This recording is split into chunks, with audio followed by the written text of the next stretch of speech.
अस्सलामु अलैकुम वरहमतुल्लाह। रोज़े के मुताल्लिक़ व्हाट्सएप पर चंद एक मसाइल पूछे गए हैं। मैंने चाहा कि वो मसाइल भी आप दोस्तों के साथ शेयर किए जाएं, जिन मसाइल को जानकर आपको और मुझे इंशाअल्लाह अज़्ज़ व जल बहुत ज़्यादा फ़ायदा हासिल होगा। एक सवाल ये पूछा गया है, एक इस्लामी भाई पूछते हैं कि रोज़े की हालत में नाखून काटना जायज़ है या नहीं। रोज़े की हालत में नाखून काटना बिल्कुल जायज़ है। अगर आप नाखून काटना चाहते हैं तो काट सकते हैं, इससे रोज़े में किसी किस्म का कोई फ़र्क नहीं पड़ेगा। रोज़े की हालत में भी नाखून काटना जायज़ है। दूसरा सवाल ये पूछा गया है कि रोज़े की हालत में ज़ेरे नाफ बाल काट सकते हैं या नहीं। रोज़े की हालत में भी गैर ज़रूरी बाल काटना जायज़ है, चाहे वो मर्द हो या औरत, दोनों के लिए जायज़ है। देखें, सफाई जो है ये निस्फ़ ईमान है। रोज़े की हालत में भी अगर गैर ज़रूरी बाल काटना चाहते हैं तो काट सकते हैं, काटना जायज़ है। इससे भी रोज़े में किसी किस्म का कोई फ़र्क नहीं पड़ेगा। रोज़े की हालत में भी ज़ेरे नाफ बाल काटना जायज़ है। एक सवाल ये पूछा गया है कि रोज़े की हालत में गर्ल, जो उन्होंने अल्फाज लिखे हैं मैं थोड़े अल्फाज उनके चेंज करता हूँ, अपनी तरफ से उनके सवाल में अल्फाज ऐड करता हूँ। पूछ रहे हैं कि रोज़े की हालत में नामहरम औरत से बात करना क्या ये जायज़ है, इससे रोज़ा टूट जाएगा या नहीं। यानी जिस तरह आजकल नौजवान लड़के लड़कियां एक दूसरे से बात करते हैं, नामहरम लड़की और नामहरम लड़के से बात करना क्या ये जायज़ है या नहीं। तो देखिए, इस बात को अच्छे तरीके से समझने की कोशिश करें। ये अमल, ये काम जो है आम दिनों में, आम हालत में भी सख्त हराम है, बहुत बड़ा गुनाह है, सख्त गुनाह है। आम दिनों में, आम हालत में भी, रोज़े के अलावा, रमज़ान के अलावा भी ये बहुत बड़ा गुनाह है। यानी नामहरम लड़कियों से बात करना या नामहरम लड़कों से बात करना ये सख्त गुनाह है और सख्त हराम है, इससे बचना चाहिए। और जो अमल, जो काम आम दिनों में, आम हालत में हराम है और सख्त गुनाह है, फिर वही काम, वही अमल रमज़ान में, रोज़े की हालत में वो गुनाह करना, उसका गुनाह और ज़्यादा बढ़ जाता है।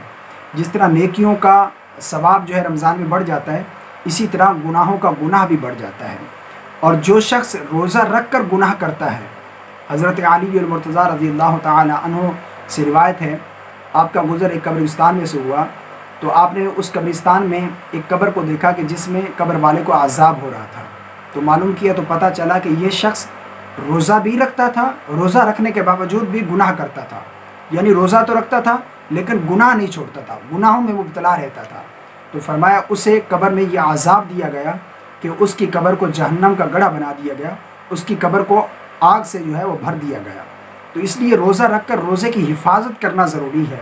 हदीस में आता है, नबी सल्लल्लाहु अलैहि वसल्लम ने इरशाद फरमाया कि जो शख्स रोज़ा रखता है और फिर उसकी हिफाजत नहीं करता, रोज़ा रख कर फिर उसकी हिफाजत ना करे, तो ऐसे शख्स के भूखा और प्यासा रहने की अल्लाह को कोई ज़रूरत नहीं है। यानी ऐसा शख्स जो रोज़ा रखता है, उसकी हिफाजत नहीं करता, गुनाह करता है, झूठ बोलता है, चुगली करता है, ग़ीबत करता है, ज़िना करता है, तो फरमाया उसकी रोज़ा रख कर भूखे प्यासे रहने की कोई ज़रूरत नहीं है, अल्लाह को उसकी कोई ज़रूरत नहीं है। तो इसलिए रोज़ा रखा है तो फिर रोज़े की हिफाजत करना ज़रूरी है। ये अमल आम दिनों में, आम हालत में भी सख्त हराम है और सख्त गुनाह है। तो फिर रमज़ान में, रोज़े की हालत में ये इसका गुनाह जो है और ज़्यादा बढ़ जाता है। और नबी सल्लल्लाहु अलैहि वसल्लम की एक हदीस मुबारक में आता है कि आका करीम अलैहिस्सलातु वस्सलाम फरमाते हैं कि मेराज की शब मैंने जब जहन्नम का मुशाहिदा किया तो मैंने कुछ औरतें, कुछ मर्द देखे जिनके सामने एक तरफ जो है भुना हुआ लजीज खुशबूदार गोश्त रखा गया और दूसरी तरफ उनके मुताफ़न बदबूदार सड़ा हुआ गोश्त रखा गया। तो वो मर्द और वो औरतें उस सड़े हुए बदबूदार मुताफ़न गोश्त को खाना शुरू कर दिया। तो मैंने जिब्राइल से पूछा कि ये कौन लोग हैं। तो जिब्राइल ने अर्ज़ की, या रसूलुल्लाह सल्लल्लाहु अलैहि वसल्लम, इनमें से जो औरतें हैं वो औरतें हैं जो अपने हलाल शौहरों को छोड़कर, अपने हलाल मर्दों को छोड़कर गैर महरम मर्दों के साथ अपने ताल्लुकात कायम करती थी, ज़िना करती थी।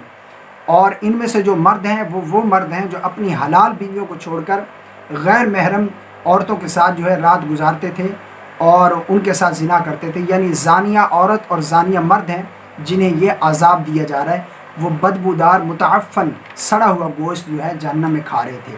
तो इस तरह इन गुनाहों से बचना चाहिए। ये आम हालत में, आम दिनों में भी बहुत बड़ा सख्त गुनाह है। और रोज़ा रख कर फिर इसकी हिफाजत न करना, गुनाह में मुब्तला रहना, तो फिर रोज़े के सवाब में कमी आएगी। ऐसे शख्स के रोज़े की, जो शख्स इस तरह भूखा प्यासा रहता है, हदीस में जिस तरह आया है, کہ اس شخص کے بھوکا پیاسے رہنے کی اللہ کو کوئی ضرورت نہیں ہے۔ حیا جو ہے یہ ایمان کا حصہ ہے۔ جس شخص کے پاس حیا نہیں اس کا کامل ایمان نہیں ہے، اس کا ایمان کامل نہیں ہے جس شخص کے پاس حیا نہیں ہے۔